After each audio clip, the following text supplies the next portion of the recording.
ہمارے چینل کو سبسکرائب کریں، ساتھ ہی بیل آئیکن کو کلک کریں ہر آنے والا بیان سب سے پہلے سننے کے لیے۔ بیان آپ فیس بک پر سن رہے ہیں تو پیج کو فالو ضرور کریں۔ شکریہ۔ سورہ اعراف آج تلاوت ہوئی ہے اور سورہ انعام کا کچھ حصہ۔ 8ویں پارے میں جو خاص سورہ اعراف میں ذکر آیا ہے وہ انسان کی تخلیق کا ذکر، یعنی سب سے پہلے اللہ تبارک و تعالیٰ نے انسان کو جو بنایا، یعنی سیدنا آدم علیہ السلام کو، اس کا ذکر آیا ہے۔ اللہ تبارک و تعالیٰ نے فرمایا قرآن میں، وَلَقَدْ خَلَقْنَاكُمْ ثُمَّ صَوَّرْنَاكُمْ، ہم نے تمہیں پیدا کیا اور پھر اچھی صورت بھی دی، اور صرف پیدا کر کے اچھی صورت ہی نہیں دیا بلکہ قرآن میں مولا فرماتا ہے ثُمَّ قُلْنَا لِلْمَلَائِكَةِ اسْجُدُوا لِآدَمَ، پھر ہم نے فرشتوں سے کہا کہ تم آدم کو سجدہ کرو۔ یہ تخلیق کی جو ابتدا ہے، اس کے متعلق جو روایات ملتی ہیں تفاسیر میں، چند باتیں میں عرض کرتا ہوں۔ آدم علیہ الصلاۃ والتسلیم کو جب پیدا کرنا اللہ تبارک و تعالیٰ نے ارادہ فرمایا تو فرشتوں سے فرمایا، فرشتوں سے یوں کہا کہ میں زمین میں اپنا ایک نائب بنانا چاہتا ہوں، اپنا خلیفہ۔ اب اندازہ کریں، انسان کو اللہ نے اپنا خلیفہ فرمایا۔ نائب کس بات کا؟ خلیفہ کیا ہوتا ہے؟ یعنی اللہ تبارک و تعالیٰ کے احکام کو زمین پر نافذ کرنے والا، اسی کو خلیفہ کہیں گے۔ خلیفہ کا مطلب وہ مت سمجھو آپ جو پیر صاحب کے خلیفہ ہوتے ہیں۔ اللہ تبارک و تعالیٰ کی رضا کے مطابق اس زمین پر زندگی گزارنے والا اور احکام الہیہ کو ہی نافذ کرنے والا وہ خلیفہ ہے زمین پر۔ تو فرشتوں سے جب اللہ نے یہ فرمایا تو فرشتوں نے کہا کہ اے رب، تو ایسے کو اپنا خلیفہ بنائے گا جو زمین میں جانے کے بعد قتل و غارت کرے گا، خون ریزیاں کرے گا، فساد کرے گا؟ ہم تو تیری اچھی تسبیح کرتے ہیں، ہم تیری پاکی بولتے ہیں، تیری عبادت تو ہم پوری کرتے، تو انسان کو اپنا نائب اور خلیفہ کیسے بنائے گا؟ رب تبارک و تعالیٰ نے فرمایا انی اعلم ما لا تعلمون، جو میں جانتا ہوں وہ تم نہیں جانتے۔ یہاں سے کچھ باتیں سمجھ میں آتی ہیں۔ فرشتوں کو کیسے پتا تھا کہ زمین پہ جانے کے بعد یہ خون ریزی کرے گا، فساد کرے گا؟ لوگ تو رسول کے علم غیب کا انکار کرتے ہیں، وہ تو فرشتوں کی بات ہے۔ ابھی انسان کو بنایا بھی نہیں ہے، زمین پہ بھیجا بھی نہیں ہے، اس سے پہلے ہی فرشتے کہہ رہے ہیں کہ ایسے کو تو خلیفہ بنائے گا جو زمین میں جانے کے بعد فساد مچائے گا، قتل و خون ریزی کرے گا۔ صاف الفاظ ہیں قرآن پاک میں۔ میرے عزیزوں، فرشتوں نے جنات کے حالات کو دیکھا تھا۔ پہلے جنات بنائے گئے تھے، زمین پر بھیجے گئے تھے، انہوں نے خوب فساد مچایا، یہاں خوب قتل خون ریزیاں کیں، پھر زمین سے انہیں جزیروں کی طرف بھگایا گیا۔ تو تفسیر میں کہا گیا ان واقعات کو دیکھ کر شاید فرشتوں نے عرض کیا ہو، اور بعض نے فرمایا اتنا غیب کا علم تو اللہ نے فرشتوں کو بھی دیا کہ انسان کی وہ فطرت سے واقف تھے، اس لیے انہوں نے یوں کہا۔ اب اللہ تبارک و تعالیٰ نے جو فرمایا میں جو جانتا ہوں وہ تم نہیں جانتے، یقیناً حق ہے۔ پھر آدم علیہ السلام کو بنانے کا کام شروع ہوا۔ کیسے؟ فرمایا گیا زمین کی مختلف جگہوں کی مٹی اٹھانے کا حکم دیا گیا۔ زمین کی الگ الگ جگہ کی مٹی اٹھا لائیں۔ کئی روایات ہیں اس میں، جبرائیل علیہ السلام آئے، زمین کی الگ الگ جگہ سے مٹی وہ جمع کر رہے تھے، تو زمین نے بھی رونا شروع کیا کہ مجھ سے مٹی لے جا رہا ہو، اس سے انسان بنایا جائے گا، پھر یہ واپس آئے گا میرے ہی اوپر فساد کرے گا، خون ریزیاں کرے گا۔ پتہ چلا زمین کو بھی معلوم ہے، زمین کو بھی معلوم ہے بعد میں ہونے والی چیزیں۔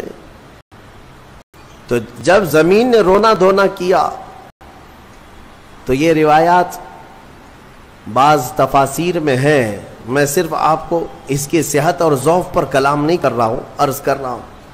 جبرائیل علیہ السلام واپس رب تعالیٰ کی بارگاہ میں آئے، عرض کیا کہ مجھے زمین پر بڑا ترس آیا، زمین پر بڑا رحم آیا، وہ مٹی چھوڑ آئے۔ اسی طرح کئی فرشتے آئے، میکائیل علیہ السلام، اسرافیل علیہ السلام، زمین کا وہی رونا دھونا تھا۔ پھر اسرائیل علیہ السلام آئے، جب زمین نے ان سے یہ کہا کہ کیوں اٹھا لے جاتے ہو، تو انہوں نے زمین کے رونے دھونے کا کچھ خیال نہیں کیا، وہ جگہ جگہ سے مٹی اٹھا لیا اور رب کی بارگاہ میں لے کر پہنچ گئے۔ مٹی لائی گئی مختلف جگہوں کی، اب اسے گوندھا گیا، مٹی کو گوندھا گیا۔ وہ پانی کیا تھا وہ اللہ بہتر جانے، جنتی پانی تھا۔ مٹی کو جب گوندھا گیا، یہ پورا پروسیس قرآن میں بیان کیا گیا ہے اور بعض احادیث میں بھی ہے۔ گوندھ کر کے جب اس کو تیار کیا گیا، پورا ایک پتلا، ایک شکل بن گئی، ایک شکل بن گئی، تو اب اسے سکھایا گیا۔ قرآن میں یہ بھی فرماتا ہے رب تعالیٰ وَلَقَدْ خَلَقْنَا الْإِنسَانَ مِنْ صَلْصَالٍ كَالْفَخَّارِ، یعنی بجتی ہوئی مٹی جو ہوتی ہے نا، مٹکا جیسے ٹک ٹک آواز آئے، بجتی ہوئی مٹی سے ہم نے انسان کو بنایا۔ جب پورا پتلا تیار ہوا، پھر اس پر بارش برسائی گئی، اس پر 40 دن تک بارش برسائی گئی مضبوط کرنے کے لیے۔ اب اس پتلے پر جو بارش برسی، اس کے بارے میں بزرگوں نے فرمایا 40 دن کی بارش میں 39 دن تک غم کی بارش ہوئی، ایک دن خوشی کی بارش ہوئی۔ اس لیے انسان کی زندگی میں غم زیادہ ہیں، خوشیاں کم ہیں۔ عید تو سال میں ایک ہی بار آتی ہے، خوشیاں کم ہیں، غم زیادہ ہے۔ تو یہ 40 دن کی بارش کے بعد اب جب اس پوری شکل کو اللہ تبارک و تعالیٰ نے ترتیب دیا۔ ہاں ایک بات یہ بھی میں بتا دوں، اللہ تبارک و تعالیٰ قادر مطلق مسبب الاسباب، جب وہ دنیا کی تخلیق پر آئے تو کن کہے تو سب ہو جائے، کن فیکون۔ قرآن میں وہ رب تعالیٰ فرماتا ہے ہو جا تو سب ہو جاتے ہیں، ہو جا۔ زمین کو اس نے کہا ہو جا تو زمین بچھ گئی۔ ایسا نہیں کہ الگ الگ بیڈ ڈالا گیا ہو کہیں سے۔ رب تبارک و تعالیٰ وہ قادر مطلق ہے، کن سے ساری چیزوں کو وجود میں لے آئے۔ لیکن انسان کو جو بنایا گیا، یہاں پر بھی ہو سکتا ہے کہہ دیا جائے ہو جا تو ہو جاتا، تیار ہو جاتا، لیکن باضابطہ ایک پروسیس سے اسے گزارا گیا ہے، یہ اس کی شان کے لیے۔ اچھا یہ تو مجھے نہیں معلوم، ہاتھ بنائے گئے، پیر بنائے گئے، پیٹ بنایا گیا، گردن بنائی گئی، سب کچھ تو شکل دی گئی ہے نا، فرشتوں کے ذریعے سے دی گئی ہے۔ لیکن فرمایا گیا انسان کے چہرے کو اللہ نے اپنے دست قدرت سے بنایا، اسی لیے چہرے کو عیب مت لگاؤ کسی، یہ اللہ کی تخلیق ہے، اللہ کی تخلیق ہے۔ تم گالیاں دینے میں ایسے ہی کہہ دیتے ہو کہ ٹیڑھے چہرے والا، ہاں نکٹا، کنکٹا، یہ سب الفاظ ایسے ہیں جو اللہ کی تخلیق کو تم گالی دے رہے ہو۔ چہرے کو عیب لگانا اللہ کو ہرگز پسند نہیں، اللہ کی تخلیق ہے۔ اور یہ مختلف جو رنگوں کے لوگ پیدا ہوئے، یہ مٹی کی وجہ سے ہے۔ زمین کی مٹی کہیں کی لال ہے، کہیں کی کالی ہے، کہیں کی پیلی ہے، کہیں کی سفید ہے۔ تو جس کے خمیر میں یعنی جس طرح کی مٹی زیادہ اثر کر گئی، وہ رنگ وہ لے کر کے آتا ہے۔ انسانوں میں بھی کچھ کالے ہیں، کچھ گورے ہیں، کچھ لال ہیں، کچھ سانولے ہیں، الگ الگ شکلیں ہیں، اور الگ الگ یہ رنگ جو ہے یہ مٹی کی وجہ سے ہے۔ مٹی کی خاصیت جس پر جیسی ہوگی اس طرح کا وہ رنگ لے آئے گا۔ ہاں اسی لیے اس پر صبر بھی کر لے جاؤ جو رنگ تمہارے پاس ہے، کہ یہ ہماری خمیر میں ہے، یعنی ہماری سرشت میں اس کو داخل کیا گیا اس رنگ کو۔ یعنی اگر کسی کے کانٹینٹ میں مینوفیکچرنگ میں ہی وہ چیز آ گئی ہو تو بعد میں پاؤڈر لالی لگانے سے کیا ہونے والا ہے۔ لہذا اس بات کی فکر میں مت رہو کالے ہیں تو میں گورا ہو جاؤں، اور کچھ لوگ ایسے بھی ہیں، میں نے دیکھا ہے انگریزوں کو، وہ نمک والی مٹی لگا کر سمندر کے کنارے ننگے سوتے، تھوڑا کالے ہونے کا شوق ہے ان کو، تھوڑا کالے ہونے کا شوق ہے کیونکہ اجلے زیادہ ہے، اور ادھر کالوں کو گورے ہونے کا شوق زیادہ ہے۔ اس کا مطلب یہ ہے کہ یہ کسی چیز میں انسان قناعت نہیں کرتا، اسے صبر نہیں ہے، کسی چیز پر یہ راضی نہیں ہے۔ تو بہرحال اس بات پر راضی ہو جاؤ کہ میرے مولا کی تخلیق ہے یہ، اور اس نے جیسا پسند کیا ویسے مجھے بنایا، بس اس بات پر صبر آ جائے گا۔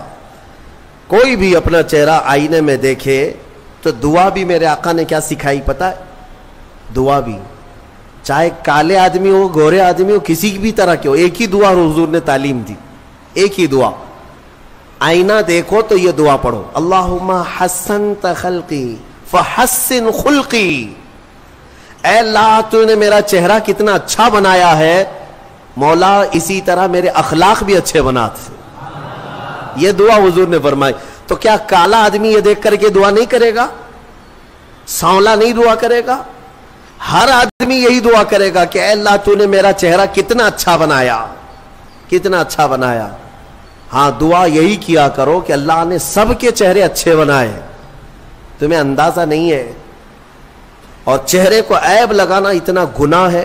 میں آپ کو بتاؤں، آپ کی کیفیت جو ہے نا، آپ کی کیفیت، آپ اتنے خوبصورت ہیں، اتنے خوبصورت ہیں جس کا آپ کو خود کو اندازہ نہیں ہے۔ خلیفہ ہارون رشید نے اپنی بیوی سے ایک دن رات میں 14ویں کا چاند چمک رہا تھا، باہر یہ لوگ رات میں سوئے ہوئے تھے۔ بادشاہوں کو ایسی کبھی نہ کبھی شرارت سوچتی ہے، کہہ دیا کہ بیگم اگر تو یہ 14ویں کے چاند سے زیادہ خوبصورت نہیں نکلی تو تجھے طلاق۔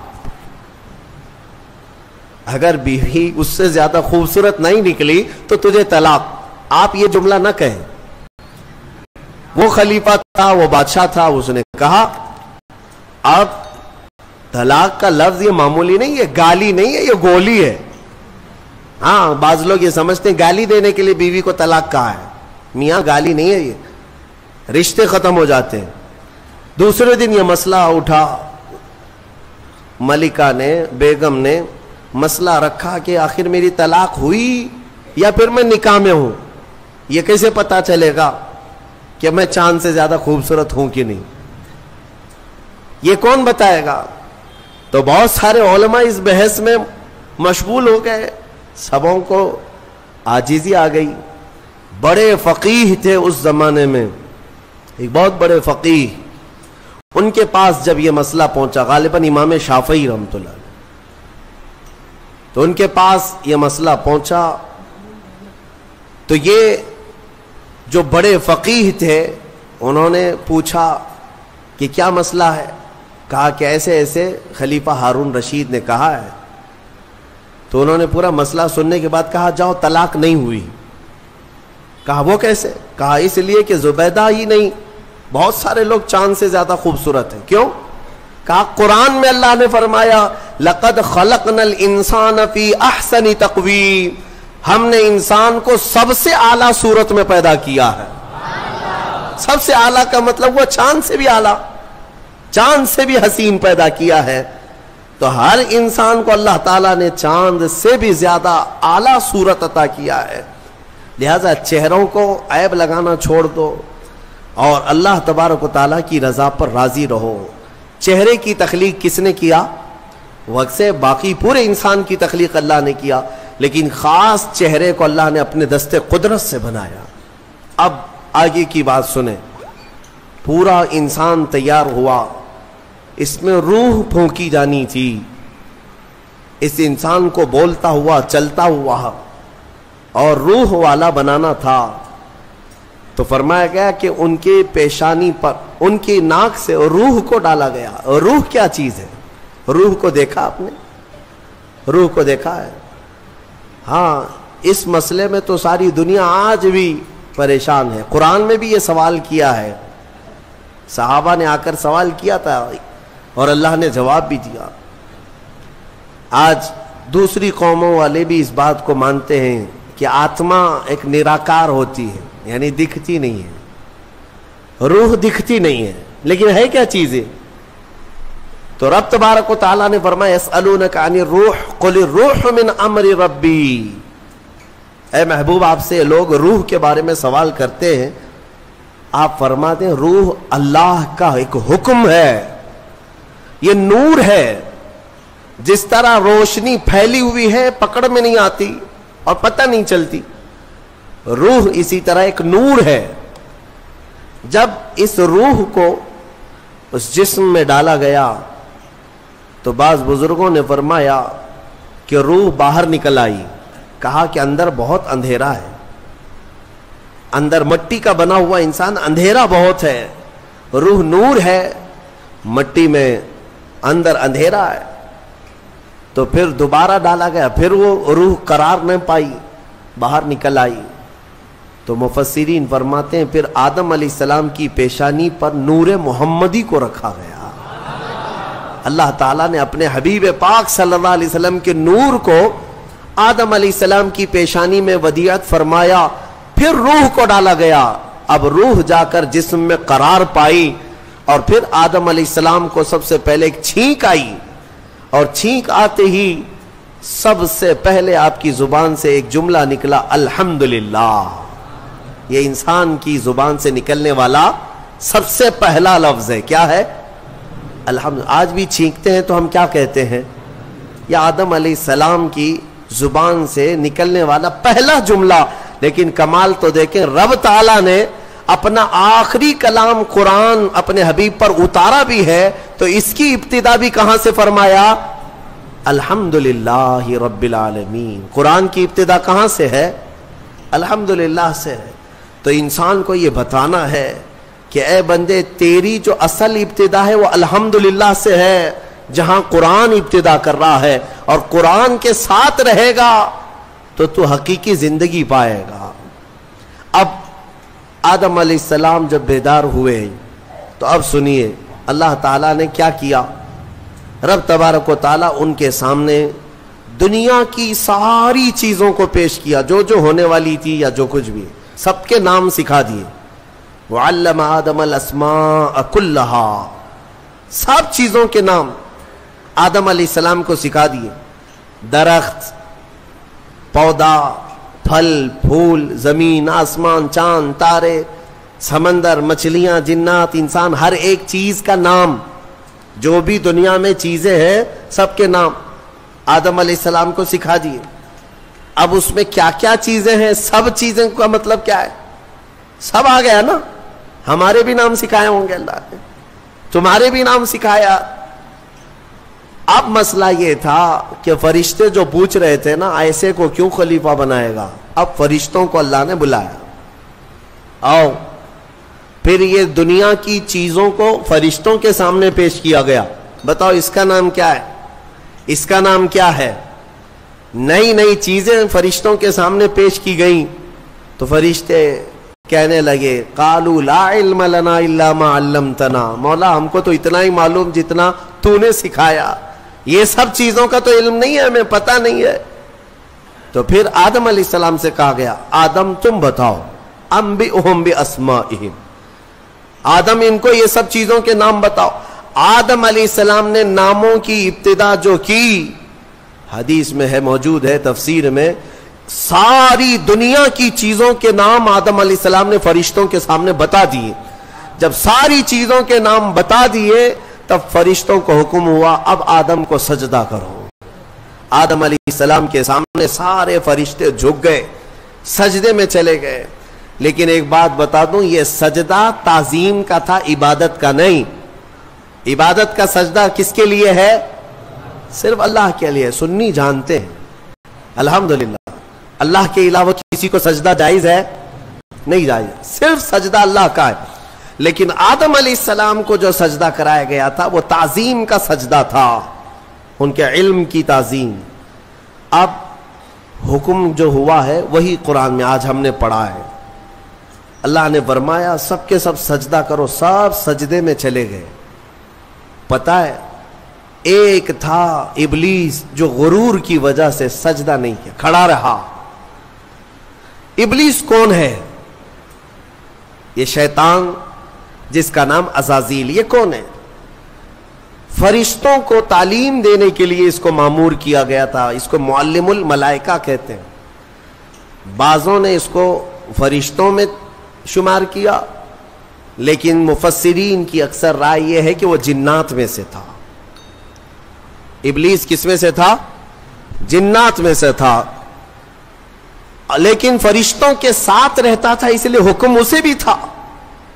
حالانکہ وہ اللہ کی بہت عبادت کیا ہے، بہت عبادت، اتنی عبادت کیا ہے کہ اس کے سجدے اگر زمین پر پھیلا دیے جائیں تو ایک راہی کے دانے کے برابر بھی جگہ خالی نہیں ہوگی. اتنے سجدے اللہ کے کر چکا، لیکن اس وقت سجدہ نہیں کیا. تو رب تعالیٰ نے سوال فرمایا، قال ما منعک الا تسجد اذ امرتک، تو سجدہ کیوں نہیں کیا جبکہ میں نے تجھے حکم دیا تھا؟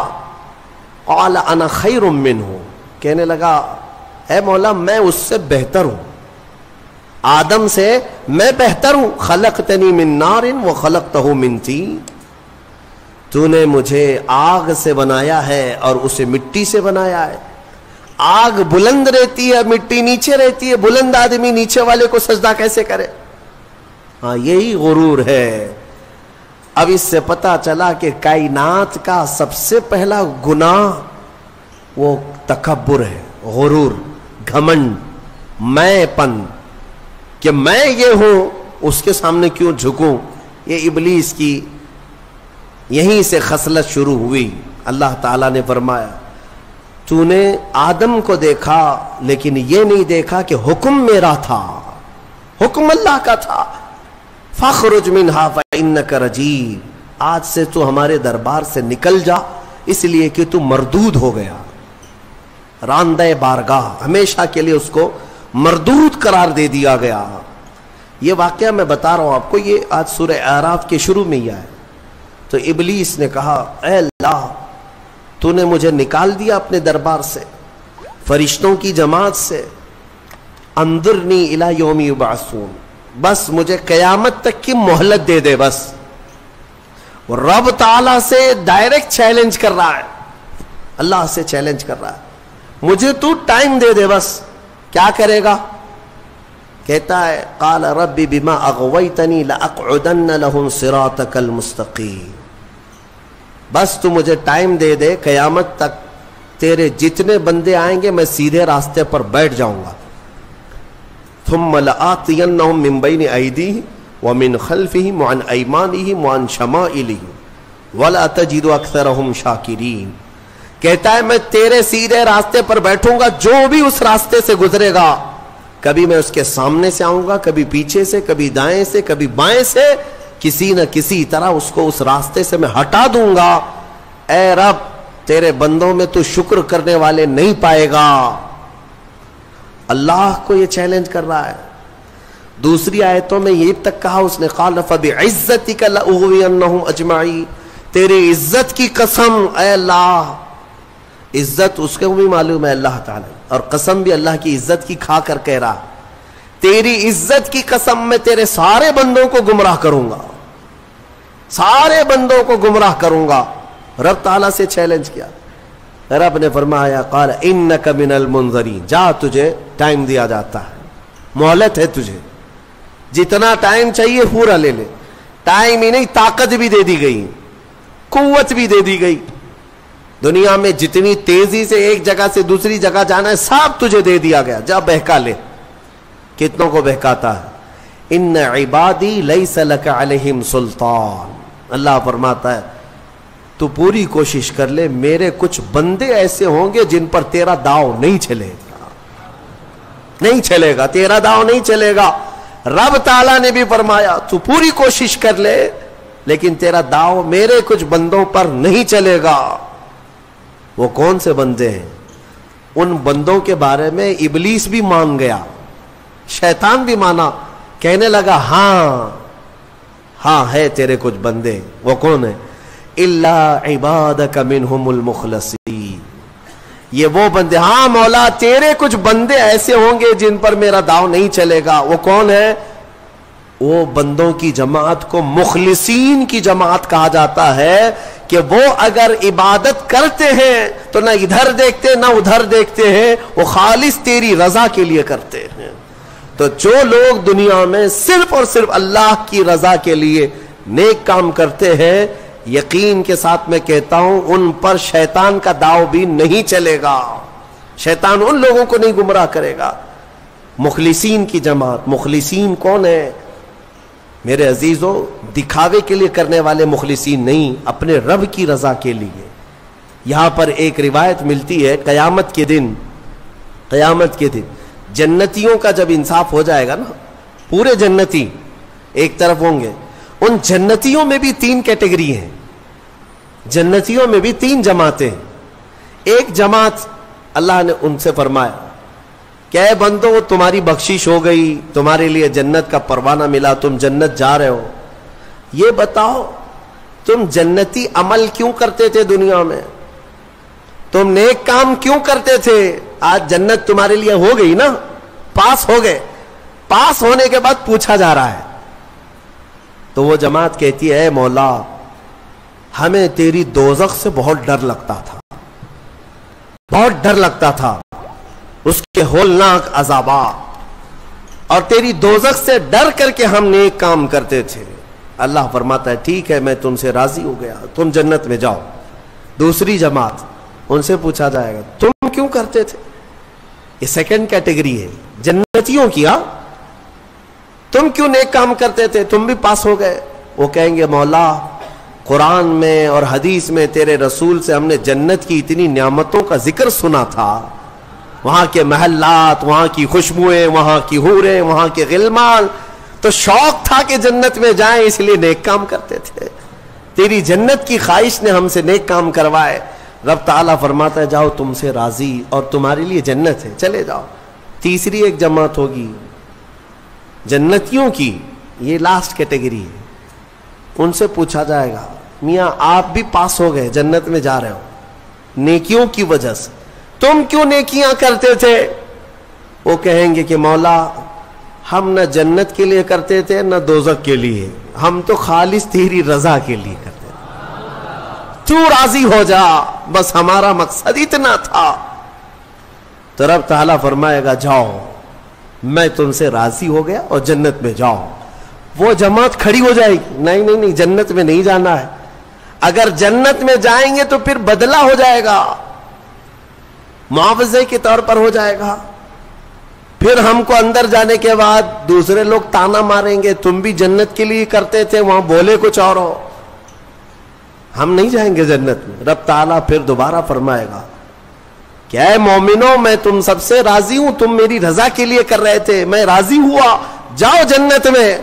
وہ کہیں گے مولا نہیں جنت میں جائیں گے تو پھر یہ مسئلہ آ جائے گا کہ تم جنت کے لیے کیا کرتے تھے، ہم تو تیری رضا کے لیے کرتے تھے۔ یہاں تک کہ روایت میں فرمایا گیا فرشتوں کو حکم ہوگا کہ ان کو بیڑیاں پہنا اور کھینچ کے جنت میں لے جاؤ۔ یہ مخلصین کی جماعت تھی، یہ لالچ میں عبادت نہیں کیے اور نہ ہی ڈر کر کے کیے، یہ خالص اللہ کی رضا کے لیے۔ اور اسی جماعت کے بارے میں شیطان بھی کہتا ہے ان پر میرا داؤ نہیں چل سکے گا، ان پر میرا حربہ نہیں چل سکے گا۔ اسی لیے میں مومنوں سے گزارش یہ کرتا ہوں کہ اعمال میں اخلاص پیدا کرو، اخلاص صرف اور صرف اللہ کے لیے، نہ کسی کو ڈر کر، نہ کسی کے لیے، عبادتیں نہیں، اللہ کے لیے۔ تم اپنی آخرت کو سوچو۔ میں ایک بزرگ کے متعلق پڑھا تھا، 30 سال تک انہوں نے پہلی صف میں نماز ادا کی جماعت کے ساتھ، ایک نماز بھی نہیں چھوٹی، تکبیر اولا بھی نہیں چھوٹی، 30 سال تک۔ توجہ چاہتا ہوں، 30 سال تک ایک نماز میں ایک جماعت نہیں چھوٹی اور پہلی تکبیر بھی نہیں چھوٹی، پہلی صف میں کھڑے رہتے تھے۔ 30 سال کے بعد ایک دن مغرب میں آئے تو ایک رکعت ہو گئی، 30 سال کے بعد ایسا موقع آیا، پیچھے رہ گئے۔ تو پھر جب آئے دیکھا کہ صفیں تو لگ گئی ہیں، پیچھے جگہ مل رہی تھی، تو انہوں نے شرم کے مارے، ڈر کے مارے سب لوگ کیا کہیں گے؟ ابھی 30 سال سے جس کی جگہ پکی ہے آج تو ہے نہیں، چھوٹ گیا پیچھے، تو پیچھے سے ہی گھر چلے گئے، گھر میں جا کر نماز پڑھ لیا۔ عشاء میں اس ڈر سے نہیں آئے کہ سب لوگ سوال کریں گے مغرب میں کہاں تھے۔ تو اس زمانے میں ایک بڑے بزرگ تھے، انہوں نے پوچھ لیا کہ فلاں صاحب جو رہتے تھے پہلی صف میں، جن کا ریکارڈ تھا 30 سال کا، وہ کہاں ہے؟ کہا کہ حضور پتہ نہیں، مغرب میں بھی نہیں آئے، عشاء میں بھی نہیں آئے۔ کہا کہ چلو دیکھ لیتے ہیں، کہیں بیمار تو نہیں ہو گئے، کچھ تو ہوا نہیں تکلیف۔ گئے تو گھر میں بیٹھے ہوئے تھے، پوچھا کہ کیا بات ہے، مغرب میں بھی نہیں، عشاء میں بھی نہیں؟ کہا مغرب میں آیا تھا لیکن 1 رکعت ہو گئی تھی، میں شرم کے مارے پہلی صف میں نہیں آیا، پہلی صف میں جگہ نہیں مل رہی تھی، شرم کے مارے میں پیچھے نہیں کھڑا ہوا کہ لوگ کیا کہیں گے، میں واپس گھر میں آ کر نماز پڑھ لیا۔ اس بزرگ نے ان سے کہا جو 30 سال کی عبادت کر چکے تھے، کہا کہ اے بندے جا پچھلے 30 سال کی نمازوں کو پھر سے ریپیٹ کر لے، دوہرا لے، اس لیے کہ جو تو نے نمازیں پڑھی وہ صرف اسی نیت سے پڑھی کہ لوگ کیا کہیں گے، لوگ کیا کہیں گے، تجھے اس بات کا خیال نہیں ہے کہ تو عبادت اللہ کے لیے کرتا ہے، جا پچھلے 30 سال کی نمازیں اعادہ کر لے، پھر سے پلٹا لے۔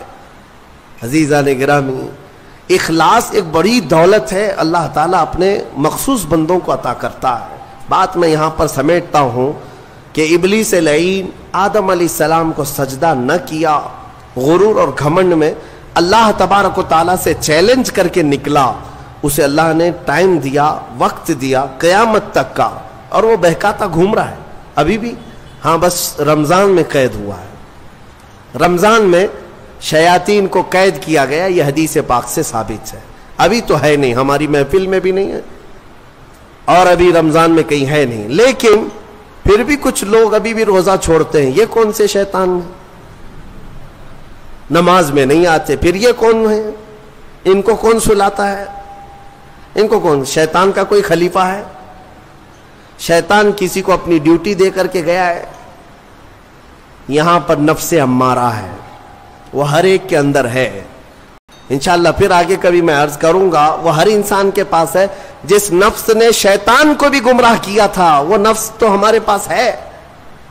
نفس ایک بہت ہی خطرناک چیز ہے، اسی سے لڑنے کو میرے آقا نے جہاد اکبر کہا۔ جو اپنے نفس کے خلاف لڑائی کرے گا وہ جہاد اکبر ہے، بڑا جہاد ہے۔ تو بہرحال آدم علیہ الصلاۃ والتسلیم کی پیدائش ہوئی اور آپ کو وہاں سے جنت میں رکھا گیا۔ اب یہاں پر کچھ باتیں مجھے عرض کرنی ہے، وہ یہی ہے کہ آدم علیہ السلام کو جب ساری چیزوں کے نام بتائے گئے اور سب کچھ علم دیا گیا اور پھر جنت میں رکھا گیا، جنت کیسی ہے؟ وہاں کسی چیز کی کمی ہے؟ کوئی چیز کی کمی نہیں، ساری نعمتیں، لیکن اس کے باوجود آدم علیہ السلام کو کچھ بے قراری تھی۔ کیوں؟ اس لیے کہ انسان جو ہے تنہا نہیں رہتا، انسان کو کوئی دوسرا انسان چاہیے۔ انس سے بنا ہے انسان، انس کہتے ہیں محبت کو، اس کے فطرت میں ہے، یہ کھچاؤ، دوسرے کے ساتھ اس کا کھچاؤ ہے، لگاؤ ہے، دوست بناتا ہی ہے، اکیلا نہیں رہے گا انسان۔ تو آدم علیہ السلام کو جو یہ بے قراری تھی وہ تنہا ہونے کی، پھر ایک دن اللہ رب العزت نے ان کی بائیں پسلی سے کچھ حصہ نکالا اور اس سے ایک عورت کو بنایا گیا، وہ حضرت حوا تھی۔ ہاں اتنی بات میں آپ کو بتا دوں، آدم علیہ السلام کی پیدائش وہ کس جگہ ہوئی اللہ بہتر جانے، کوئی تو جگہ ہوگی، لیکن عورت کی پیدائش تو جنت کے اندر ہوئی۔ کہاں ہوئی ہے؟ جنت کے اندر ہوئی ہے۔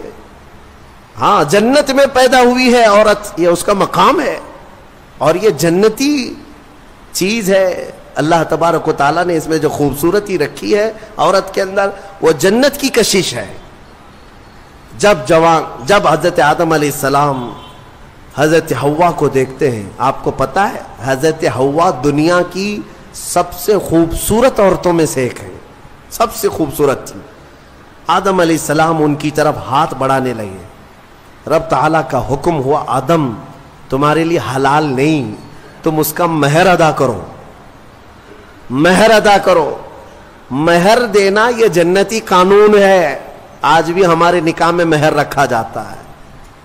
آدم علیہ السلام نے عرض کیا کہ مولا میں یہاں کس چیز کا مالک ہوں، کیا چیز مہر میں دوں؟ رب تبارک و تعالیٰ نے فرمایا آدم تمہاری اولاد میں اخیر زمانے میں میرا ایک محبوب نبی پیدا ہوگا جس کو آسمانوں میں احمد، زمینوں میں محمد کہا جائے گا۔ آدم تم اس پر 20 بار درود بھیجو، یہ حوا کا مہر ہو جائے گا۔ شیخ عبدالحق محدث دہلوی رحمۃ اللہ علیہ نے بھی اس کو لکھا ہے، آپ اندازہ کرو ہماری ماں کا مہر درود پاک ہے۔ ہماری ماں ہمارے باپ کے لیے حلال ہوئی تو درود کے صدقے میں حلال ہوئی، اور جس کو درود سے چڑ ہے اسے سوچنا چاہیے کہ حلال ہونے کا طریقہ آدم علیہ السلام کے لیے حضرت حوا درود رکھا گیا۔ درود کے منکر تو کہاں جائے گا، کیا اپنے ماں باپ کے بارے میں شک کرے گا؟ آدم علیہ السلام اس کے بعد حضرت بی بی حوا کو چھوتے ہیں، دونوں مزے سے رہ رہے تھے۔ قرآن میں اللہ فرماتا یا آدم اسکن انت وزوجک الجنت فکلا منہا حیث شئتما۔ رب فرماتا ہے تم اور تمہاری بیوی جنت میں رہو، جو چاہے کھاتے رہو، جہاں سے من کرے کھاؤ جنت میں، جنت میں گھومتے رہو پھرتے رہو، ساری چیزیں تمہارے لیے اب حلال ہیں۔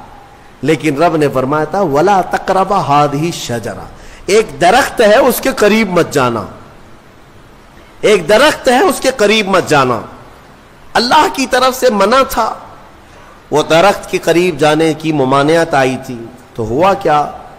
ابلیس لعین جو بارگاہ سے مردود ہو گیا تھا، اب اس کی ڈیوٹی ہو گئی تھی کہ آدم علیہ السلام کو بہکائیں یا پھر ان کی ذریت کے خلاف کچھ نہ کچھ سازشیں کرتے رہے، اس کی ڈیوٹی ہو گئی تھی۔ اس وقت تک وہ فرشتوں میں بھی جاتا آتا تھا، جنت کے دروازے تک بھی پہنچتا تھا۔ روایات یہ بتاتی ہیں کہ ایک دن جنت کے قریب وہ گیا، آدم علیہ السلام اور حضرت حوا کو بلایا، کہا کہ تمہیں پتہ ہے اس درخت کے قریب جانے سے کیوں منع کیا گیا ہے؟ آدم علیہ السلام نے پوچھا کیا بات ہے؟ کہا اس درخت میں ایک پھل ہے، اگر تم کھا لو گے نا الا ان تکونا ملکین او تکونا من الخالدین، تم یا تو فرشتے بن جاؤ گے یا ہمیشہ جنتی بن جاؤ گے۔ ہاں اگر کھا لیے تو ہمیشہ کا ہو جائے گا، پکے ہو جاؤ گے، اس لیے تمہیں روکا گیا ہے، کھانے سے روکا گیا ہے کہ تم کنٹینیو نہ ہو جاؤ، یہاں پہ ہمیشہ کے نہ ہو جاؤ۔ آدم علیہ السلام اس کی باتوں میں نہیں آئے، لیکن اندر آنے کے بعد حضرت حوا بار بار کہنے لگیں آدم علیہ السلام سے کہ ایک بار پھل کھا کے تو دیکھتے ہیں، کھا کر کے تو دیکھتے ہیں۔ حضرت آدم علیہ السلام نے منع کیا، رب تبارک و تعالیٰ نے قریب جانے سے منع کیا ہے، وَلَا تَقْرَبَ هَذِهِ الشَّجَرَةَ۔ اب یہاں پر شیطان نے ایک لاجک سکھائی، منطق، ہاں قریب جانے سے منع کیا نا، درخت کا پھل کھانے سے تھوڑی نہ منع کیا۔ تو حضرت بی بی حوا نے پھل توڑ کر کے آدم علیہ السلام کو بھی پیش کیا، خود بھی کھائی۔ جیسے ہی ان دونوں نے کھائے، قرآن میں اللہ فرماتا ہے دونوں کے کپڑے اتر گئے، لباس اتار لیا گیا، پورا کا پورا لباس اتار لیا گیا۔ جنت کے کچھ درختوں کے پتوں سے انہوں نے اپنا جسم چھپایا، پھر فوراً حکم آیا اللہ کا، قال اهبطوا، اتر جاؤ تم سب کے سب، تم سب اتر جاؤ جنت سے، زمین پر جاؤ، اس لیے کہ اللہ تعالیٰ نے جس چیز سے روکا تھا تم نے وہ کھا لیا۔ آدم علیہ السلام کو بھی اتارا گیا، بی بی حوا کو بھی اتارا گیا، جنت میں اور جنہوں نے ان کا تعاون کیا تھا سب کو اتارا گیا، زمین پر بھیج دیا گیا۔ اور پھر الگ الگ آدم علیہ السلام کو سرندیپ پہاڑ پر جو سری لنکا میں ہے آج، حضرت حوا کو جدہ میں سعودی عرب میں، اتنا لمبا فاصلہ، اور پوری بھری دنیا میں دو ہی لوگ ہیں اور ایک ادھر ایک ادھر۔ رب تبارک و تعالیٰ نے اتارا اور پھر یہ فرمایا ایک مدت تک تم کو زمین میں ٹھہرنا ہے اور پھر میری طرف لوٹ کر کے آنا ہے۔ آدم علیہ السلام اس بات پر روتے رہے، بہت روئے، تقریباً 350 سال روئے۔ سب سے زیادہ رونے والوں میں آدم علیہ السلام کا نام آتا ہے۔ پھر ایک دن ایسا ہوا کہ آدم علیہ السلام نے اللہ تعالیٰ کی بارگاہ میں یوں عرض کیا کہ جب میری آنکھ کھلی تھی، سب سے پہلے حضرت آدم علیہ السلام کی روح ڈالی گئی، آنکھ کھلی تھی، تو سب سے پہلے آدم علیہ السلام کی نظر جس چیز پہ پڑی تھی وہ لا الہ الا اللہ محمد الرسول اللہ۔ اللہ تعالیٰ نے اپنے نام کے ساتھ ایک اور نام رکھا تھا۔ آدم علیہ السلام نے اللہ کی بارگاہ میں یوں عرض کیا کہ مولا، جس کا نام تو اپنے نام کے ساتھ آسمانوں میں رکھا، اس کے طفیل میری توبہ قبول فرما۔ فوراً رب تبارک و تعالیٰ نے جبرائیل امین کو بھیجا، جاؤ آدم کی توبہ قبول ہوئی، اس لیے کہ محبوب کا وسیلہ لیا گیا۔ ہاں، اسی لیے ہمارے امام بریلی کے تاجدار فرماتے ہیں، وہ جہنم میں گیا جو ان سے مستغنی ہوا، ہے خلیل اللہ کو حاجت رسول اللہ کی، ہے خلیل اللہ کو حاجت رسول اللہ کی، عرش حق ہے مسند رفعت رسول اللہ کی، دیکھنی ہے حشر میں عزت رسول اللہ کی۔ یہ اتنا ہی نہیں میرے عزیزو، تمہیں کیا خبر، قیامت کے دن کے بارے میں بھی اعلیٰ حضرت فرماتے ہیں، خلیل و نجی مسیح و صفی سبھی سے کہیں نہ بنی۔ قیامت کے دن یہ قوم کہاں جائے گی؟ سارے نبیوں کے پاس جائے گی، سب کیا کہیں گے؟ میرے علاوہ کسی اور کے پاس جاؤ۔ ہاں، حضور فرمائیں گے آؤ میں تمہاری شفاعت کے لیے ہوں۔ اس کو اعلیٰ حضرت فرماتے ہیں، خلیل و نجی مسیح و صفی سبھی سے کہیں نہ بنی، یہ بے خبری کی خلق پھری کہاں سے کہاں تمہارے لیے۔ یا رسول اللہ، کہاں سے کہاں تمہارے لیے، دہن میں زبان تمہارے لیے، بدن میں ہے جان تمہارے لیے، ہم آئے یہاں تمہارے لیے، اٹھے بھی وہاں الحمدللہ۔ حضرت آدم علیہ السلام کی توبہ قبول ہوئی، اس کے بعد آپ کو حکم ہوا حج پہ جانے کا۔ آپ حج کے لیے آئے، کعبہ اس وقت موجود تھا، کعبہ اس وقت موجود تھا، فرشتوں کا تعمیر کیا ہوا تھا۔ آدم علیہ السلام سفر کر کے گئے حج کے لیے۔ یہاں سے ایک بات میں عرض کرتا ہوں، دنیا کا پہلا حج ہندوستان کی سرزمین سے ہوا۔ آدم علیہ السلام اسی زمین سے گئے، اور ہمارے لیے فخر کی بات یہ ہے کہ یہ ہندوستان ہمارے باپ کی زمین ہے۔ ہاں، آدم علیہ السلام باپ ہے کہ نہیں ہے؟ ہمارے باپ کی زمین ہے، الحمدللہ ہم اپنے باپ کی زمین پر قائم ہیں، ہاں کسی کے باپ کی نہیں ہے۔ اور فخر سے رہو، خوشی سے رہو، اللہ تبارک و تعالیٰ نے زمین پر تمہیں قرار دیا۔ آدم علیہ السلام جب وہاں پہنچے تو عرفات کے میدان میں حضرت حوا سے ملاقات ہوئی۔ پھر اس کے بعد زندگی کی ابتدا ہوئی، اولاد شروع ہوئی آدم علیہ السلام کی، پھر نسل انسانی کا ایک بہت بڑا سلسلہ شروع ہوا، اور اسی نسل انسانی کی برکت ہے کہ ہم اور آپ زمین پر آج موجود ہیں، اسی آدم علیہ السلام کی نسل سے۔ ایک اور بات خاص طور پر عرض کرنا ہے، وہ یہ ہے کہ آدم علیہ السلام کہاں سے اتارے گئے تھے؟ میں نے ابھی آپ کے سامنے عرض کیا، کہاں سے اتارے گئے تھے؟ جنت سے اتارے گئے تھے، جنت سے اتارے گئے، اور جہاں سے آئے ہیں وہیں پر جانا چاہیے۔ اسی لیے کہا گیا انسان کو کہ تیرا اصلی وطن جنت ہے۔ تیرا اصلی وطن کیا ہے؟ جنت ہے۔ بچہ جب ماں کے پیٹ سے پیدا ہو کر کے دنیا میں آتا ہے تو روتا آتا ہے نا، دیکھا ہے نا آپ نے، روتے ہوئے آتا ہے۔ کیوں روتے ہوئے آتا ہے؟ بزرگوں نے فرمایا، خود میرے مرشد گرامی حضور تاج الشریعہ رحمت اللہ تعالی تشریح فرماتے تھے کہ بچہ روتا ہوا اس لیے آتا ہے کہ اس کا اصلی وطن چھوٹ گیا۔ کون سا؟ جنت میں تھی، ہماری روحیں آنے سے پہلے کہاں تھی؟ جنت میں تھی۔ اصلی وطن جب بھی چھوٹتا ہے تو روتا ہوا آتا ہے، اور اسی لیے شاعر کہتا ہے، شاعر کیا کہتا ہے کہ یاد داری کے وقت زادنے تو ہما خنداں بودند تو گریاں۔ اے انسان، تجھے معلوم ہے جب تو پیدا ہوا تھا سب ہنس رہے تھے اور تو رو رہا تھا، ماں بھی ہنس رہی تھی، باپ بھی ہنس رہا تھا، خوشی میں سب پیڑے بانٹ رہے تھے، جلیبیاں بانٹ رہے تھے، ہیں سب خوش تھے کہ تو پیدا ہو، لیکن تم کیا کر رہے تھے؟ تم تو روتے ہوئے آئے تھے۔ چنا زی کے وقت مردنے تو ہما گریاں بودند تو خنداں، شاعر کہتا ہے اے انسان اب زندگی ایسی گزار کر جا کہ جب تیرے جانے کا وقت ہو تو سب رو رہے ہو اور تیرے لبوں پہ مسکراہٹ ہو. تو ہنستا ہوا جا. کون ہنستا ہوا جائے گا؟ جسے اپنے وطن پر جانے کا شوق ہو, اپنے اصلی وطن جانے کا جسے بھی شوق ہوگا, موت کے وقت اس کے لبوں پہ مسکراہٹ ہوگی.